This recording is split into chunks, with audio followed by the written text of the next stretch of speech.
The life of hair after, পরকালের জীবন হচ্ছে আজকে আমাদের আলোচনার মূল বিষয়বস্তু।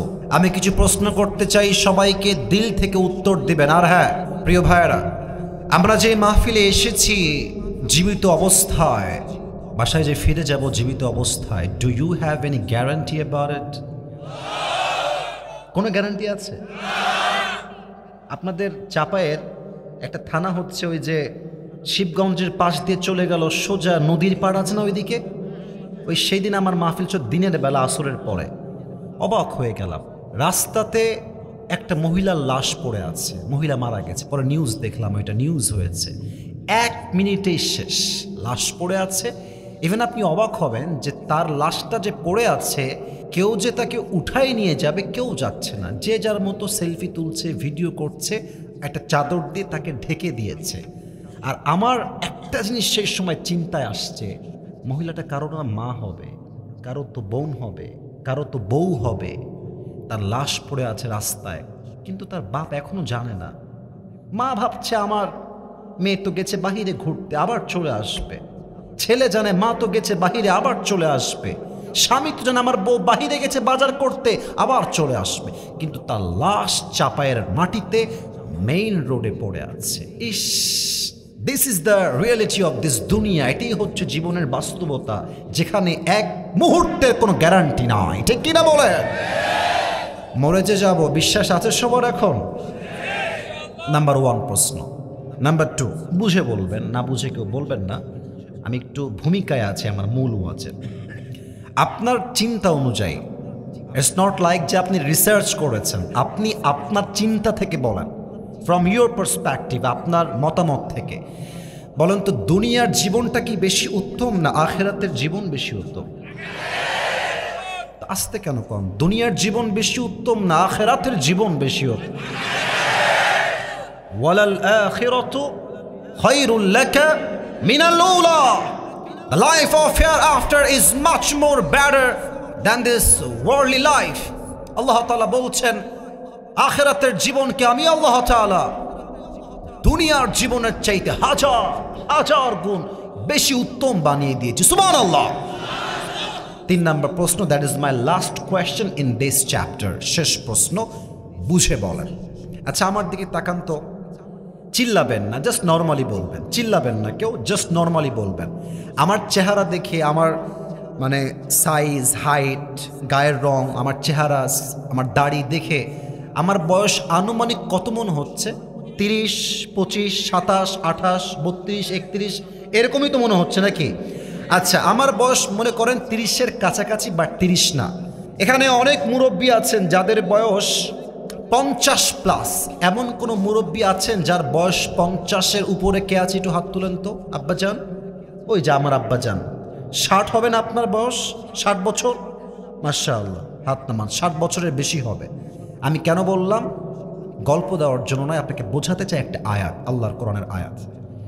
এই যে 80 বছরের জীবনটা আছে না, 90 বছরের জীবন, 80 বছরের জীবন, মানুষ যখন পরকালের জীবন ফেস করা শুরু করবে, এটা এতটা লম্বা একটা জীবন হবে, কবরের জীবনটা এত লম্বা একটা জীবন হবে। 80 বছরের মুরব্বী বলবে, লাম ইয়ালবাসু ইল্লা আশিয়াতান আও দুহাহা, we were in the world just like on morning or on evening. মুরব্বী বলবে, আমার 80 বছরের হায়াতটা মনে হচ্ছে জাস্ট একটা সকাল কিংবা একটা সন্ধ্যা। আল্লাহু আকবার।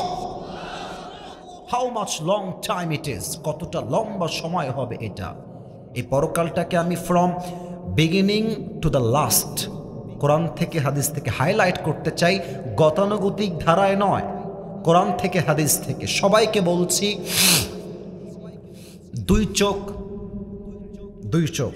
Close your eyes just for 5 seconds. আপনার 2 চোখকে, মুরব্বী আব্বাজান, যুবক ভাইয়েরা, মায়েরা, বোনেরা, আপনার এই 2 চোখ বন্ধ করবেন জাস্ট ফর 5 সেকেন্ডস। 5 সেকেন্ডের জন্য আমি গুনবো, আমি নিজেও বন্ধ করব। 5 সেকেন্ড শেষ হবে, then you will open your own eyes, then চোখ খুলবেন। তার আগে চোখ খুলবেন না। সবাই চোখটা বন্ধ করেন, আমিও বন্ধ করছি। বেইমানি করবেন না, চোখ বন্ধ করেন। আমার কথা শোনেন, কাজ দেবে ইনশাল্লাহ একটু পরে। চোখ বন্ধ। On 2, 3, 4, 5. Please open your eyes, চোখ খুলুন। আমি যা বলি আমাকে দেখে আমার শব্দগুলোকে ফিল করে বুঝে বুঝে শুনবেন আমি কি বলতে চাই। আমরা এখন বসে আছি চাপায়ের নাচলের কাজল কেশর একটি এরিয়া বা একটা মাঠে। আগামীকাল যখন সকাল হয়ে যাবে, কেউ যাবে চাপায়ে, কেউ যাবে রাজশাহীতে, কেউ যাবে স্কুলে, কেউ যাবে কলেজে, কেউ যাবে তার চাকরিতে, কেউ যাবে তার কাজের জায়গায়, ব্যবসার জায়গায়। সকাল বাজে রাত 10টা, সকাল বাজে হচ্ছে 10টা। আপনাদের চাপায়ের যে বিশ্ব রোডটা আছে, গোদাগাড়ি চাপাই দিয়ে সোজা চলে গেল সেই সোনা মসজিদ। বলেন তো, এই যে রাতের বেলা বা সকালবেলা যে বাসগুলো আসে, হানিফ, দেশ ট্রাভেলস, ন্যাশনাল, গ্রামীণ, এই যে বিশ্ব রোড যেইটা গোদাগাড়ি হয়ে সোজা চাপাই দিয়ে একদম সোনা মসজিদ বর্ডার পর্যন্ত যায়, বুঝে বলবেন, না বুঝে কথা বললেন না। এই বিশ্ব রোডে যে গাড়িগুলো চলে, মুরব্বী আব্বাজান, যুবক ভাইরা, স্পিড কি কম হয় না অনেক বেশি হয়? অনেক বেশি হয়। 110, 120। চাপায়ে তো অনেক মানুষ মারা যায় মেইন রোডে গিয়ে। তো দেখেন, আপনি যাবেন চাপায়ের মেইন শহরে, তো নাচল থেকে আপনি গিয়ে জাস্ট মেইন রোডে উঠে বাম দিকে যাবেন। দ্যাট ইজ ইয়োর ডেস্টিনেশন, এটাই আপনার মূল গন্তব্য। তো আপনি আছেন বাইকে, অথবা আপনি আছেন ভ্যানে, অথবা আপনি আছেন সিএনজিতে, অথবা আপনি আছেন অটোতে। অটো যাচ্ছে চাপায়ের দিকে। এইটা হচ্ছে মেইন রোড, এটা হচ্ছে গলি। আপনি মেইন রোডে যাচ্ছেন, জাস্ট উঠেই বামে টার্ন নেবেন, বামে যাবেন।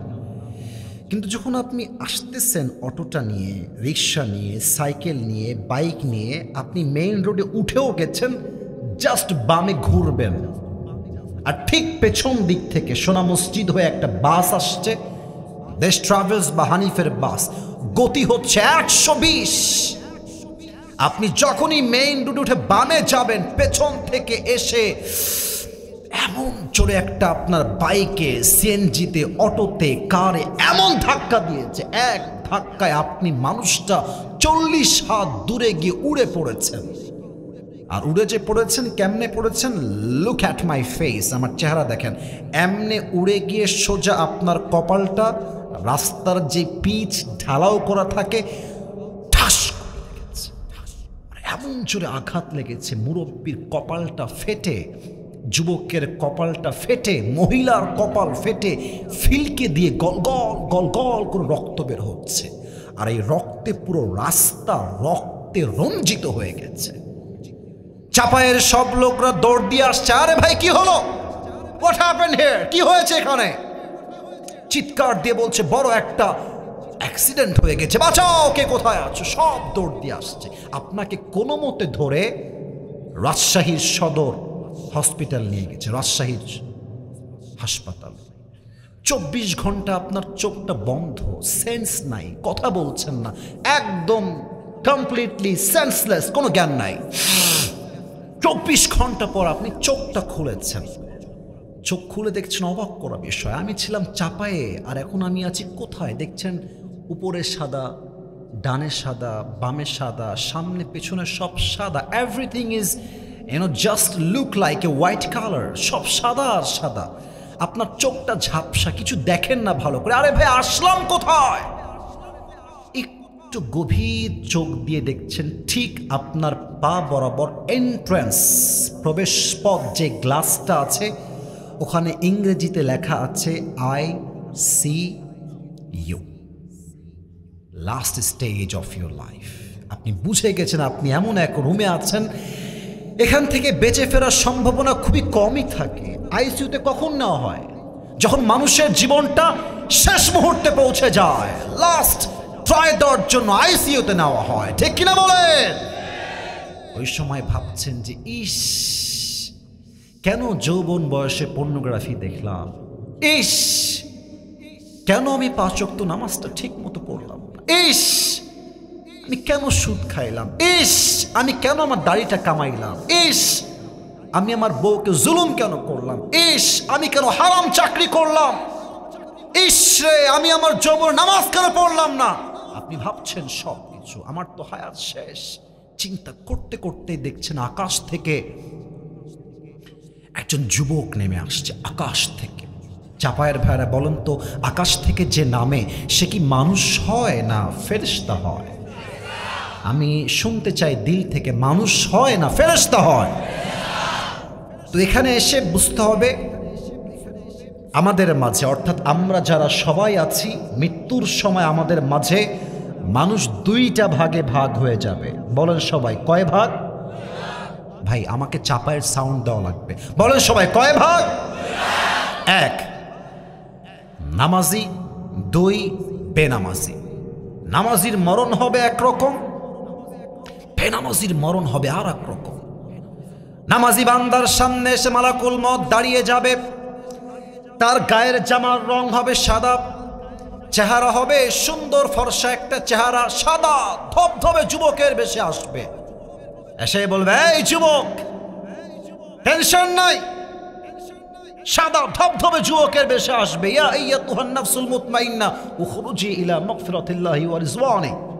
এই প্রশান্ত আত্মা, আসো, আল্লাহর জান্নাত, তার ক্ষমা, তার দয়া তোমার অপেক্ষায় বসে আছে। আরে ভাই দিল থেকে কোন সবাই সুবহানাল্লাহ। আচ্ছা এটা আমার হাতে কি? এটা কি গোল না চারকোনা? বলেন সবাই, এটা কি গোল না চারকোনা? নামাজি বান্দার রূহ কতটা দামি আল্লাহর কাছে। আল্লাহ তাআলা বলছেন যে আমি শুধু তার রূহটা নিয়ে আসবো তা নয়,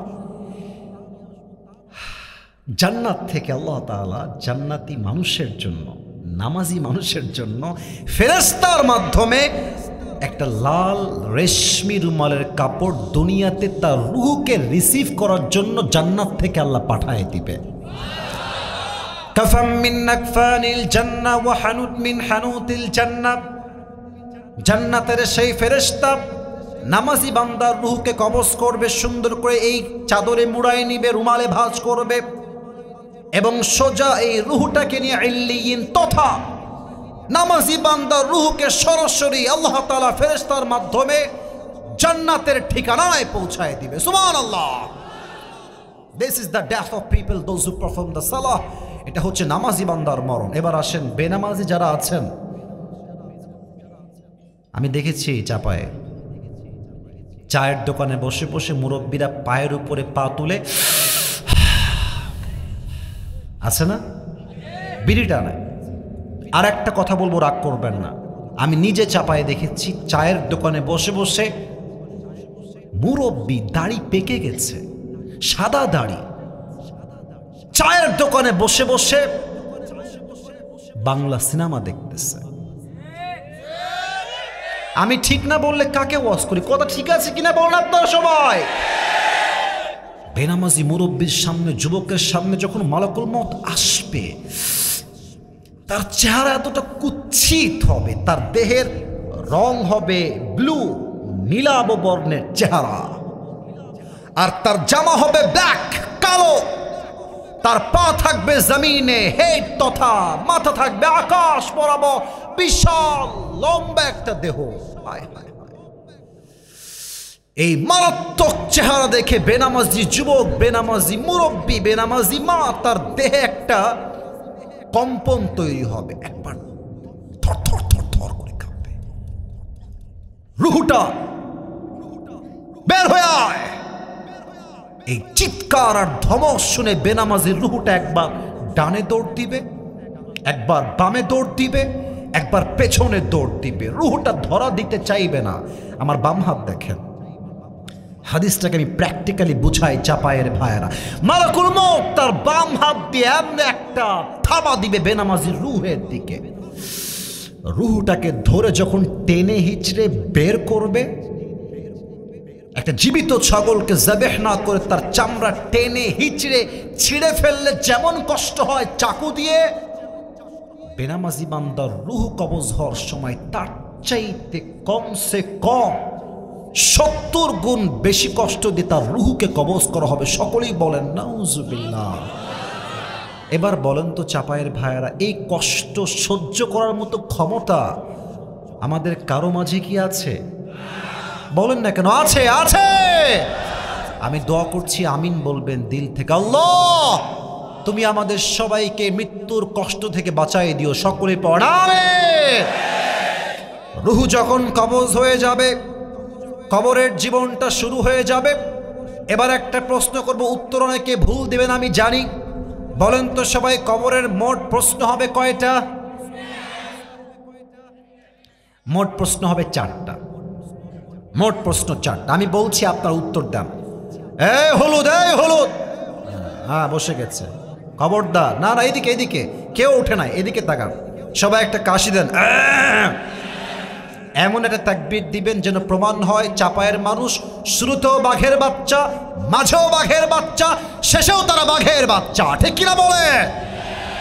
কবরের প্রথম প্রশ্ন হবে, মান রব্বুক, তোমার রব কে? এত আস্তে কেন? আমাদের রব কে? আমাদের রব কে? আল্লাহ আমার রব,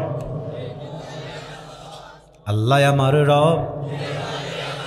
দমে দমে তনু মনে তারি অনুভব।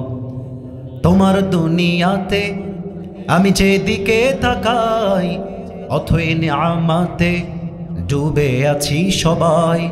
পাখ পাখালির কণ্ঠে শুনি তসবি কল রব, তসবি কল রব। আল্লাহ আমার রব, এই রবই আমার সব। রবকে Number 1 question you will be asked about on this matter, who is your Lord? First question. The second question will be like this, Man nabiyyuk? Ata'rifu hadha ar-rajul? Who is your prophet? Do you know this person? Who is he? তুমি কি এই মানুষকে চেনো? এই মানুষটা কে হয় তোমার? যে হবে ইমানদার, যে হবে পাক্কা নামাজি যুবক, দাড়িওয়ালা যুবক, সে বলবে তুমি কারে চিনাও মিয়া? যার জন্য কষ্ট করেছি, আল্লাহর রাস্তায় জীবনকে শহীদ করেছি, আমার নবীর ভালোবাসায়। এটাই হচ্ছে আমার প্রিয় নবী মুহাম্মদুর রাসূলুল্লাহ সাল্লাল্লাহু আলাইহি ওয়াসাল্লাম। তবে হ্যাঁ, সবাই কিন্তু এই উত্তর করতে পারবে না। আপনি বলবেন, হুজুর কোনো কথা কইলেন এইটা? মান নাবিয়ুক সহজ, হাদা নবিয়ুনা মুহাম্মদুর রাসূলুল্লাহ, সহজ কথা না। না, এটা বুঝতে ভুল করবেন না। এটা ব্রেইনের প্রশ্ন নয়। মুরব্বীরা একটু শুনবেন, আমি আপনার পায়ে হাত রেখে বল, যুবক আমার কথা বুঝবে আমি জানি, মুরব্বীরা একটু আমাকে শুনবেন। এটা ব্রেইনের প্রশ্ন নয় যে আপনি পরীক্ষার হলে আছেন, পড়ে আসছেন, প্রশ্ন আসছে উত্তর দিবেন, তা নয়। এটা হচ্ছে হৃদয়ের বিষয়। যার ঈমান আছে সে উত্তর করতে পারবে, আর যার ঈমান নাই সে যতই মুখস্থ করুক, আমার রব আল্লাহ, আমার নবী মুহাম্মদ, আমার ধর্ম ইসলাম, যতই সে মুখস্থ করুক, যার হৃদয়ে ঈমান থাকবে না, সে হাজার চেষ্টা করলেও এই জবাব দিতে পারবে না। ঠিক কিনা বলে? এবার আমার হাত দেখেন তো, এই যে আমি হাত দিয়ে ধরেছি, এটা কি? কি এটা? কি দাড়ি? আমাকে কি খারাপ লাগতেছে দাড়ি দেখে? আমি কথাটা শুনি নাই, খারাপ লাগতেছে? আনস্মার্ট লাগতেছে? অনেক মেয়ের দেখবা যে দাড়ি দেখলে চুলকায়, একটু চুলকায়, হ্যাঁ, বলবে যে দাড়িওয়ালা আমার পছন্দ না, দাড়ি দেখলে কেমন যেন একটা খ্যাত খ্যাত লাগে আমার। তুমি একটা কথা শিখে নাও আসিফের থেকে। আমি আসিফ তোমাকে বলছি, দাড়ি দেখে if somebody reject you just for only reason, and that is you have the beard, the sunnah of last messenger Muhammad sallallahu alaihi wasallam, যদি তোমাকে কোনো মেয়ে দাড়ির জন্য নো বলে দেয়, তুমি চাপায়ের ছেলে বাঘের মতো কথা বলবে, বেটি তুই আমারে কি বিয়ে করবি না, তুই তো আমার বউ হওয়ার যোগ্যতাই রাখিস না। যে আমাকে নবীর সুন্নাহের দাড়ি রেখে পছন্দ করবে, সেই তো আমার বউ হওয়ার যোগ্যতা রাখে। চাপায়ের ভাইরা, এবার বলেন তো, আমার নবীর মুখে দাড়ি ছিল কি ছিল না? নবীর মতো সুন্দর এই তল্লাটে দ্বিতীয় আর কেউ হতে পারে? চাঁদের চেয়ে সুন্দর তুমি, নবী আমার কমলিহিওয়ালা, দো জাহানের বাদশাহ তুমি, প্যারা নবী সাল্লে আলা, দো জাহানের বাদশাহ তুমি, প্যারা নবী সাল্লে আলা, চাঁদের চেয়ে সুন্দর তুমি, নবী আমার কমলিহিওয়ালা। সুবহানাল্লাহ। নবীকে কেউ আপনারা দেখেছেন সরাসরি? কেউ দেখি নাই। আপনারা মনে উত্তরটা বোঝেন নাই। কেউ কি আমার সরাসরি দেখেছি? আমিও দেখি নাই, আপনিও দেখেন নাই। তবে বলেন তো, বিশ্বাস হয় যে আমার নবীর চেহারা চাঁদের মতো সুন্দর ছিল? এদিকে খুব জোরে পাইছে, এদিকে আস্তে হয়ে গেছে। নবীর চেহারা চাঁদের মতো সুন্দর ছিল, বিশ্বাস কি হয়? এটা কি বিশ্বাস হয় যে পুরো পৃথিবীর সৌন্দর্য রাখবেন এক পাল্লায়, আর আমার নবীর চেহারার সৌন্দর্য রাখবেন আর এক পাল্লায়? আমি আল্লাহর নামে কসম করে বলতে পারি, পুরো পৃথিবীর সৌন্দর্য আমার নবীর চাঁদের মুখের কাছে হার মেনে যাবে যুবক ভাইরা। দ্বিতীয় প্রশ্ন তোমার নবীকে। তৃতীয় প্রশ্ন, ওয়ামা দীনুক, what is the name of your religion? তোমার ধর্মের নাম কি? বলেন সবাই, আমাদের ধর্মের নাম ইসলাম। ইসকনকে মাথায় রাখতে হবে, এটা বৌদ্ধের দেশ নয়, এটা খ্রিস্টানদের দেশ নয়, এটা ভারত নয়, এটা গুজরাট নয়, এটা বাংলাদেশের 90% মুসলমানের দেশ। যুবক ভাইরা, তোমরা আমাদের দেশ নিয়ে খেলবা আর আমরা কি আঙ্গুল চুষবো? এটা কখনো বরদাস্ত করা যাবে না। আমরা এই কথা বিশ্বাস করি, পুরো ভারত শক্তি ঐক্যবদ্ধ হবে, আমেরিকা একসঙ্গে হবে, চায়না একসঙ্গে হবে। তাদের অস্ত্রে সেই পরিমাণ শক্তি নাই যেই পরিমাণ শক্তি মুসলমানদের নারায়ে তাকবীর আল্লাহু আকবরের মাঝে খুঁজে পাওয়া যাবে। বেশি বাড়াবাড়ি কইরেন না। সাইদি সাহেব একটা কথা সুন্দর করে বলতেন যে তোমরা থাকো গাছের আগায়, আমরা থাকি গোড়ায়। তো বলেন তো চাপায়ের পায়েরা, গাছের আগার শক্তি বেশি না গোড়ার শক্তি বেশি? আরে বোঝে না, এর আগা না গোড়া? গোড়া। উনি বলতেন যে বাড়াবাড়ি বেশি কইরো না, এমন একটা ঝাঁকি মারবে জনগণ গাছের গোড়ার থেকে, মামুর বাড়ি দিল্লি গিয়ে পড়বা। ওই দিল্লি গিয়েই তারা পড়েছে।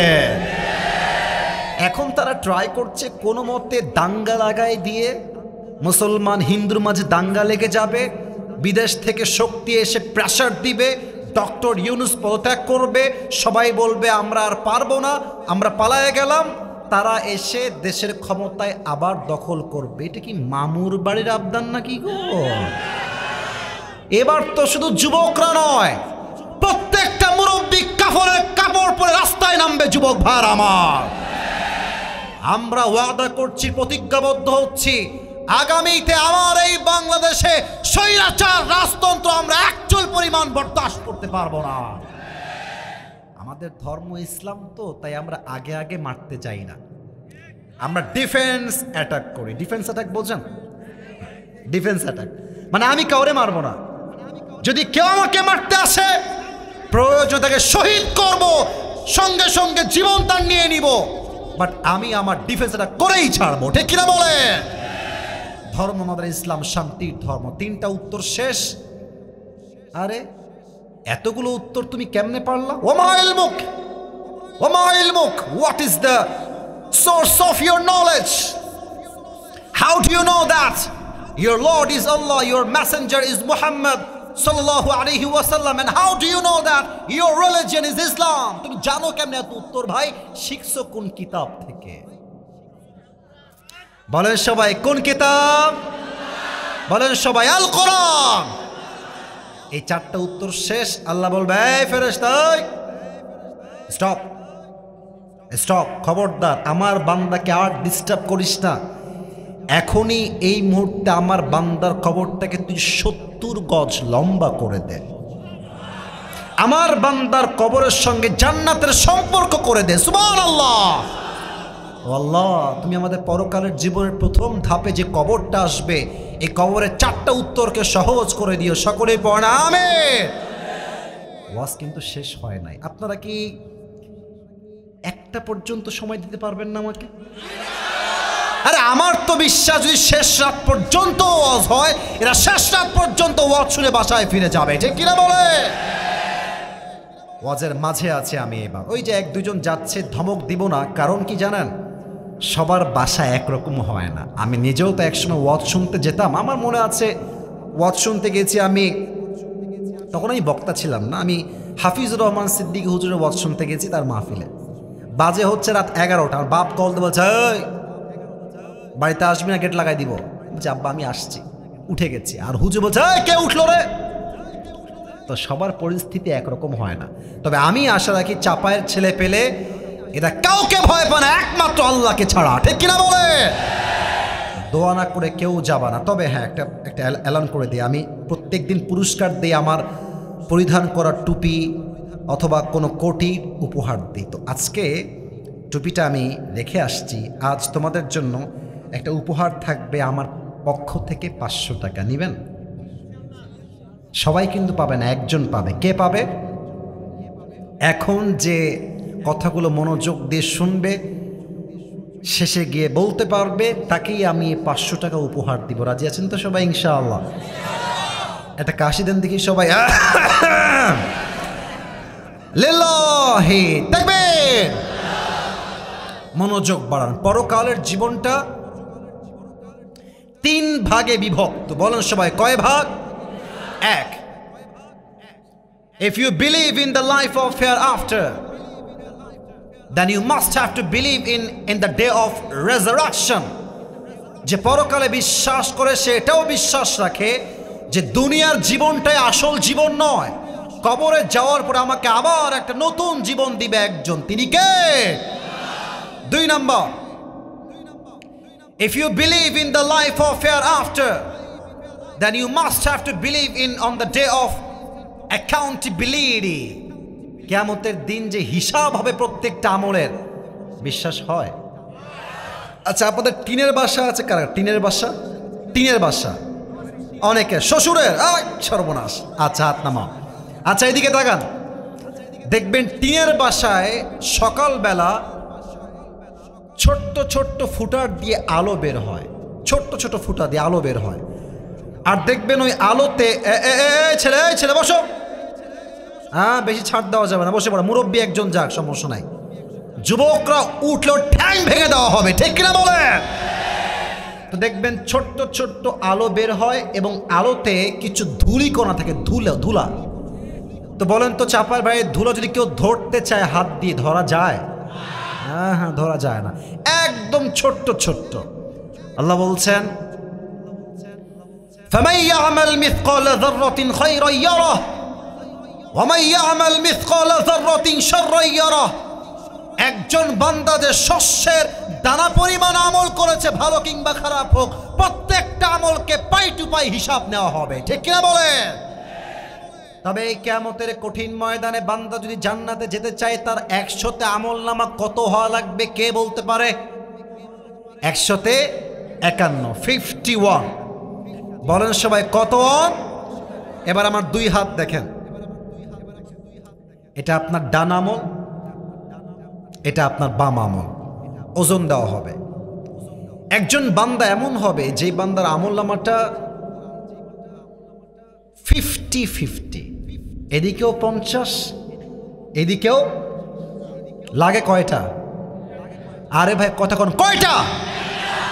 ও বলবে কোনো টেনশন নাই, আমার বাপ তো এখানেই আছে, মা তো এখানেই আছে, আম্মা যান, ও আব্বা যান, আমার একটা আমল হলেই আমার জান্নাত কনফার্ম। আব্বা আমাকে একটা আমল দেন তো আব্বা। কেউ হাসবেন না, এটা হাসির কথা নয়। বাবা বলবে, তুই কে? কই থেকে আসছিস তুই? কিসের বাবা? আমার তো দুনিয়ায় কোনো সন্তানই ছিল না। হায় হায় হায় হায়। বাবার এই কথা শুনে যুবকের মাথা টনক নড়ে যাবে। আমার বাবা আমাকে চিনল না, হায় হায়, হয়তো মা আমাকে চিনবে, মাস্ট। আম্মা যান, একটা আমল, আম্মা একটা আমল আপনি দিলে আপনার ছেলে জান্নাতে চলে যাবে। আম্মা একটা আমল দেন তো আম্মা, একটা। মা বলবে, তুই কে? মান আনতা, কে তুমি? কই থেকে আসছো? কিসের মা? আমার তো দুনিয়ায় কোনো সন্তানই ছিল না, বের হয়ে যাও, চলে যাও এখান থেকে। যুবকের মাথা ঘুরবে, বাপ চিনে না, মা চিনে না, ভাই চিনছে না, বউ চিনে না, কেউ চিনে না। 2 হাত এমনি দিয়ে হতাশ হয়ে চুপ করে বসে যাবে। একজন যুবক আসবে, বলবে, এই ভাই তোমার কি হয়েছে? মন খারাপ কেন? আরে ভাই আপনি জানতো, কেউ সমাধান করতে পারবে না, বাপ মাই চেনে না, আপনি কোথাকারকে, যান এখান থেকে যান ভাই, আমি আপনাকে বলতে চাই না।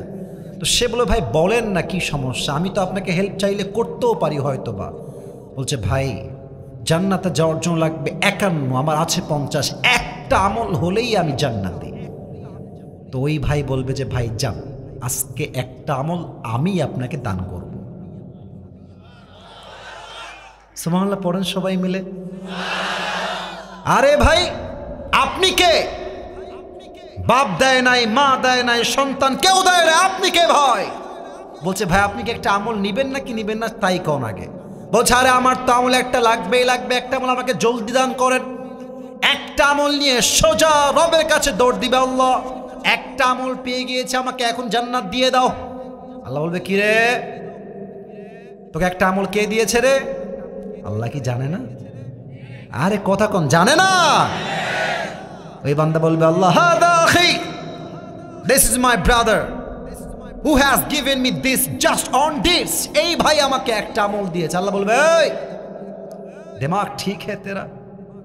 किसी ने नहीं दिया, बाप ने नहीं दिया, माँ ने नहीं दिया, बेटे ने नहीं दिया, तू कौन है देने वाला? তুই কেন দিলি রে ভাই? তোর কি মাথা ঠিকঠাক আছে? doesn't make any sense. তুই কেন একটা আমল দান করলি? ওই বান্দা বলবে আল্লাহ আমার কাছে আছেই মাত্র একটা, ওইটা থাকলেও আমি জাহান্নামী, না থাকলেও আমি জাহান্নামী। তা আমি ভাবলাম যে একটা আমল দিয়ে যদি আমার কোনো ভাই জান্নাতে যায় তো আমার সমস্যা কোথায়? ওই একটা ভাইয়ের এই জান্নাতে যাওয়ার জন্য আমি একটা আমল তাকে দান করে দিয়েছি। আল্লাহ বলবে তুমি কি আমার চাইতে বেশি দয়াময় হতে চাও? না না, তুমি আমার মতো দয়াময় নও। আনার রহমান আনার রহিম, আমি হলাম সবচাইতে দয়াময়, মায়াময়, the most merciful, the most gracious, the most kindful Lord. আমার মতো দয়াময় আর কেউ নাই রে বান্দা। তুই একা না, তুই যে একটা আমল পেয়েছিস তুই একা জান্নাতে যাবি না। তোকে যেই ভাই একটা আমল দান করেছে তুইও জান্নাতে যা, তাকেও একসঙ্গে জান্নাতে নিয়ে প্রবেশ কর।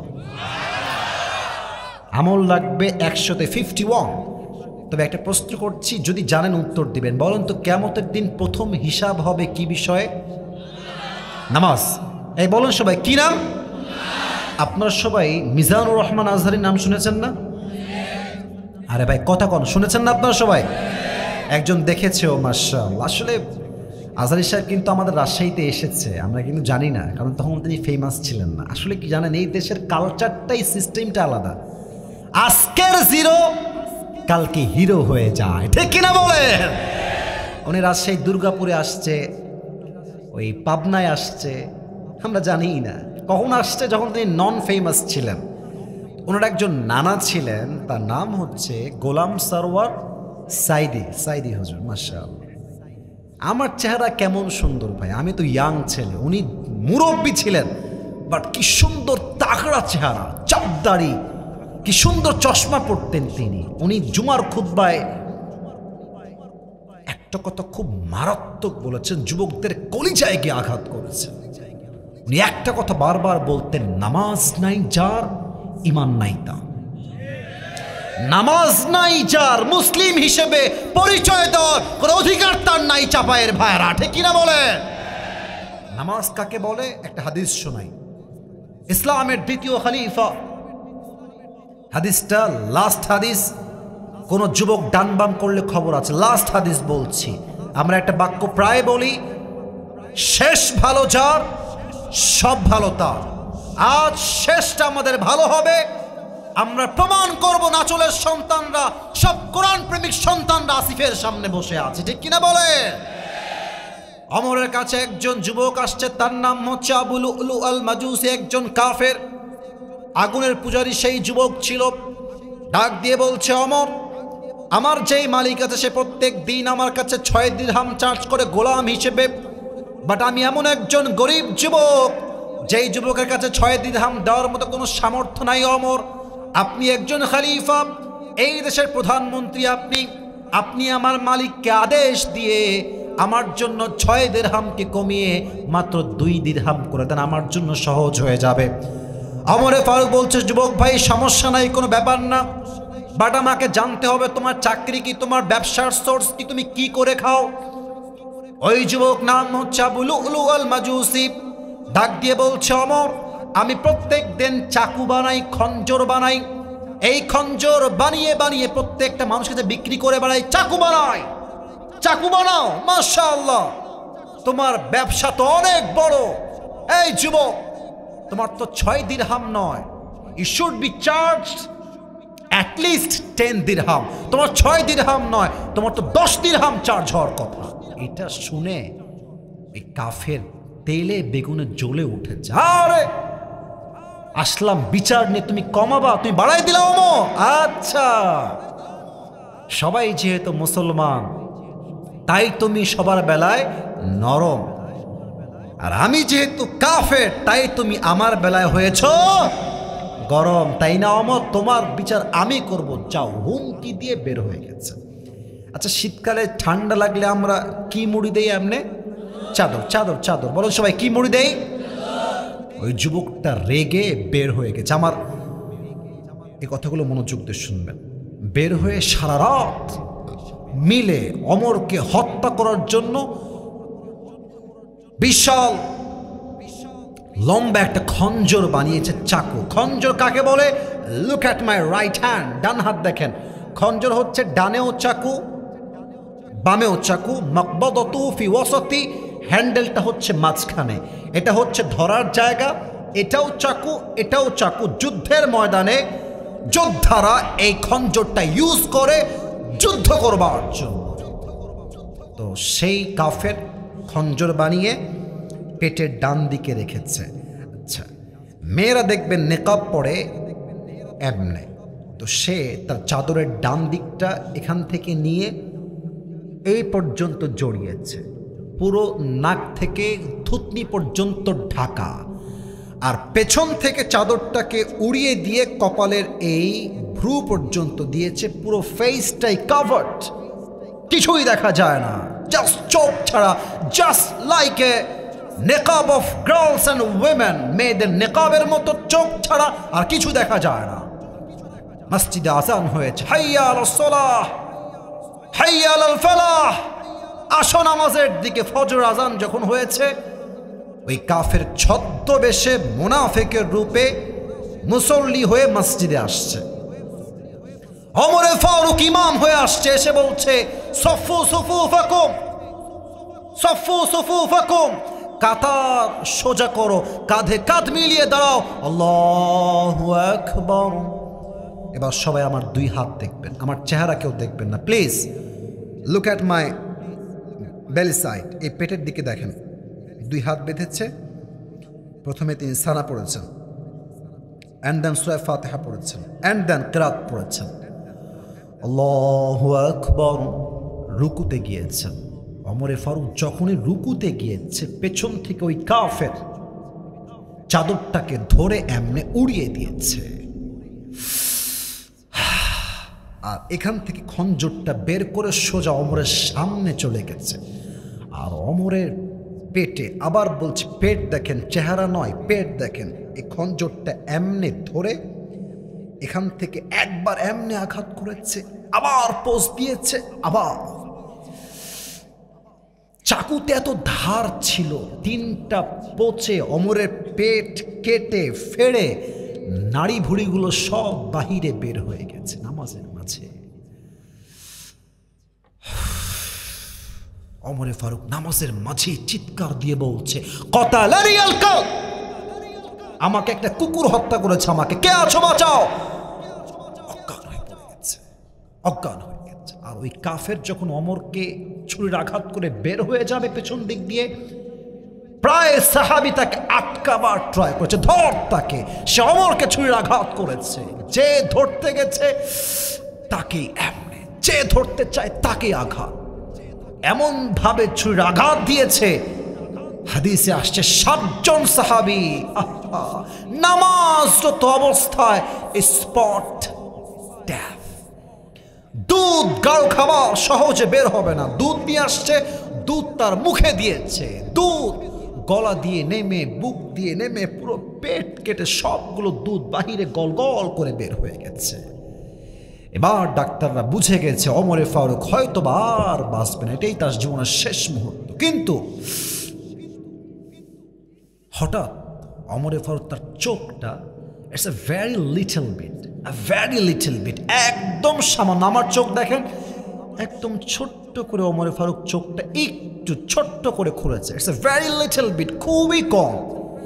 এক সাহাবী দূর থেকে দেখছে যে ওমর ফারুক তার চোখটা একটু খুলেছে, দৌড় দিয়ে আসছে, ইয়া ওমর মা লাকা ইয়া ওমর, মা লাকা ইয়া ওমর, হে ওমর আপনার কি হয়েছে, কিছু বলবেন নাকি, আমাকে বলেন। ওমর ফারুক কোনো কথাই বলছে না, একবার কান দেখাচ্ছে, একবার মুখ, কান মুখ, কান মুখ, ইঙ্গিত কি তোমার কানটা আমার মুখের কাছে নিয়ে আসছো। ওই সাহাবী দৌড় দিয়ে এসে তার কানটা ওমরের মুখের কাছে দিয়েছে, আর ভাবছে হয়তোবা ওমর আমাকে বলবে, এই সাহাবী তুমি আমার সন্তান দেখে রেখো, বউ দেখে রেখো, রাজ্য দেখে রেখো, আমার সম্পত্তি দেখে রেখো। এই চিন্তা করে তার কানটা সে ওমরের মুখের কাছে বাড়িয়ে দিয়েছে। আর ওমর ফারুক কোনো কথাই জিজ্ঞেস করে নাই। প্রথম কথা ওমর ফারুক বলছে, এই সাহাবী আসল্লান নাস, আসল্লান নাস, ছেলের কথা বাদ, বউয়ের কথা বাদ, মায়ের কথা বাদ, রাজ্যের কথা বাদ, সম্পত্তির কথা বাদ, একজন মানুষের নারী ভুঁড়ি সব বের হয়ে গেছে।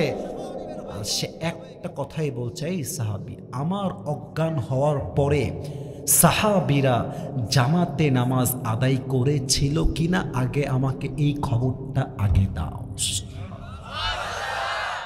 আপনি বোঝেন নামাজ কাকে বলে? নাড়ি ভুঁড়ি বের হয়ে গেছে, পানি দিলে পানি বের হয়ে যায়, দুধ দিলে দুধ বের হয়ে যায়। এমন একজন সাহাবী যে দুনিয়াতেই জান্নাতের টিকিট পেয়েছে, সে নামাজ ভুলতে চায় না। আর আজ চাপায়ের মাটিতে আজান হচ্ছে মসজিদে, যুবকরা নির্লজ্জ বেহায়ার মতো মোড়ে মোড়ে দাঁড়িয়ে পাবজি এবং ফ্রি ফায়ার খেলে বেড়াচ্ছে। আপনাকে আমি কয়টা বলবো, আপনি আমাকে বলেন। আজান হচ্ছে মসজিদে, চায়ের দোকানে চায়ের দোকানদার হিন্দি গান ফুল ভলিউমে বাজায় বেড়াচ্ছে যুবক ভাইরা, ঠিক কিনা বলো? নামাজ প্রথম হিসাব হবে নামাজ। তবে হিসাব দিবসে সবচেয়ে বেশি জাহান্নামে যাবে মেয়েরা। হাদিসে আসছে মেয়েরা হবে সবচেয়ে বেশি জাহান্নামী। এক তাকফুরনাল আশির, বেশিরভাগ মেয়ে দেখবেন কি বলে, আরে তোমার সংসার আমি বলে করি গো, অন্য কেউ হলে লাথি মেরে বের হয়ে যেত, এরকম মেয়ে আছে না নাই? এরা সবচেয়ে বেশি জাহান্নামে যাবে, এক নাম্বার। দুই নাম্বার, সেই মেয়েগুলো জাহান্নামে যাবে যারা এমন পোশাক পরবে যেই পোশাক পরলে মনে হবে একটা উলঙ্গ নারী রাস্তা দিয়ে হেঁটে বেড়াচ্ছে। এটা বুঝতে হলে আপনাকে ঢাকায় যাওয়া লাগবে। আস্তাগফিরুল্লাহ, কালকে আমার প্রোগ্রাম ছিল ঢাকায়, ঢাকার থেকে কিন্তু এখানে আমি আসছি। আপনি ঢাকায় গেলে বুঝবেন যে কিয়ামত বেশি দিন আর বাকি নাই যুবক ভাইয়ারা। ঢাকার বসুন্ধরা সিটি, ঢাকার যমুনা ফিউচার পার্ক, ঢাকার যে সমস্ত প্লেস বা স্পটগুলো আছে, কিছু মেয়ে এমনভাবে হেঁটে বেড়ায়, এদেরকে দেখলে যুবকের চোখ নয়, ইমানের চোখ এবং চরিত্র দুইটাই নষ্ট হয়ে যাবে যুবক ভাইয়ারা, ঠিক কিনা বলো? এমন পোশাক দেখলে মনে হবে উলঙ্গ মেয়ে হাঁটছে। তবে হ্যাঁ, এটা এখন জিন্সের প্যান্টে নয়, বোরকায়ও ঢুকছে। দেখবেন মেয়েরা, আমার কথা রাগ করবেন না ভাই, বাস্তব কথা না বললে মানুষ বুঝবে না তো। বোরকা পরে এমনভাবে টাইট ফিটিং বোরকা, দেহের প্রত্যেকটা প্রাইভেট অঙ্গ প্রত্যঙ্গের ভাঁজ বোঝা যায় যুবক ভাইরা। এদের জন্য আমি বলতে চাই, বোরকা বাদ দিয়ে আপনি প্যান্ট পরেন, আপনি শার্ট পরেন। আপনার মতো মেয়ে টাইট ফিটিং বোরকা পরে বদনাম করে, মুসলমানদের কালচার ঐতিহ্য নষ্ট হয়ে যায় যুবক ভাইরা। এই ধরনের মেয়েরা জাহান্নামে বেশি যাবে। আল্লাহ তাআলা প্রত্যেকটা মেয়েকে সহি বুঝ দান করুন, সকলে পড়েন আমিন। শেষ কথা, পরকালের জীবন তিন ভাগ, দুইটা ভাগ শেষ, তিন নাম্বার ভাগ হিসাবের পরে দুইটা দল হবে, ডানপন্থী বামপন্থী। ডানপন্থী ফারিকুম feel Jannah, they will enter in the paradise. বামপন্থী ওয়া ফারিকুম ফিস সাঈর, they will enter in the hellfire. ডানপন্থী যাবে জান্নাতে, বামপন্থী যাবে জাহান্নামে। আমরা কি জাহান্নামে যেতে চাই না জান্নাতে যেতে চাই? এত আস্তে বললেন, বলেন সবাই আবার, জাহান্নামে যেতে চাই না জান্নাতে যেতে চাই? কাতারও হয়ে যাবে জান্নাতের, সবাই জান্নাতে আসছে। আল্লাহ বলবে, এই তুমি বের হও, এই আব্দুর রহিম তুমি বের হও, এই আব্দুর রহমান তুমি বের হও, এই বের হও, এই আসিফ তুমি বের হও, এই তুমি বের হও। কিছু নাম বলে আল্লাহ বলবেন তোমরা বের হয়ে যাও এই কাতার থেকে। তো তাদের দেহে ভয়ে একটা কম্পন তৈরি হবে যে আল্লাহ আমরা কি জাহান্নামে, আমরা কি জান্নাতে যাব না আজকে, আমরা কি বাদ পড়ে গেলাম, আমরা কেন বাদ পড়লাম, ভয়ে থরথর করে কাঁপবে। আল্লাহ বলবে আরে কাঁপি বাদ দাও, টেনশন করো না, তোমরা জান্নাতে যাবা, তবে তোমরা বিনা হিসেবে জান্নাতে যাবা। এরা কারা?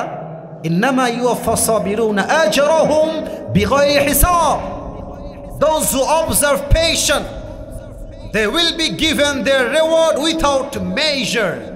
যারা ধৈর্যশীল হবে, বিপদে আপদে সবর করবে, তাওয়াক্কুল করবে, আল্লাহর উপরে ভরসা করবে, তাদেরকে আল্লাহ বিনা হিসাবে জান্নাতে প্রবেশ করাবে। সুবহানাল্লাহ। সুবহানাল্লাহটা দিল থেকে পড়লেন না গো? আরেকবার পড়েন সবাই সুবহানাল্লাহ। একবার সুবহানাল্লাহ পড়বেন, জান্নাতে একটা গাছের মালিক হয়ে যাবেন। এই যে একটা গাছের মালিক হয়ে গেলেন, আবার মালিক হয়ে গেলেন, পড়েন সবাই সুবহানাল্লাহ। ব্যবসা, পুঁজি ছাড়া ব্যবসা, খালি পড়বেন সুবহানাল্লাহ, খালি পড়বেন আলহামদুলিল্লাহ, খালি পড়বেন লা ইলাহা ইল্লাল্লাহ। পড়েন সবাই আল্লাহু আকবার। আল্লাহ সবাইকে ধৈর্যশীলদের কাতারে শামিল করে নিক। সকলেই দিল খুলে পড়েন আমিন। এবার সবাই একটা কাশি দেন, একটা তাকবীর দিবেন, শেষ তাকবীর, লিল্লাহি তাকবীর।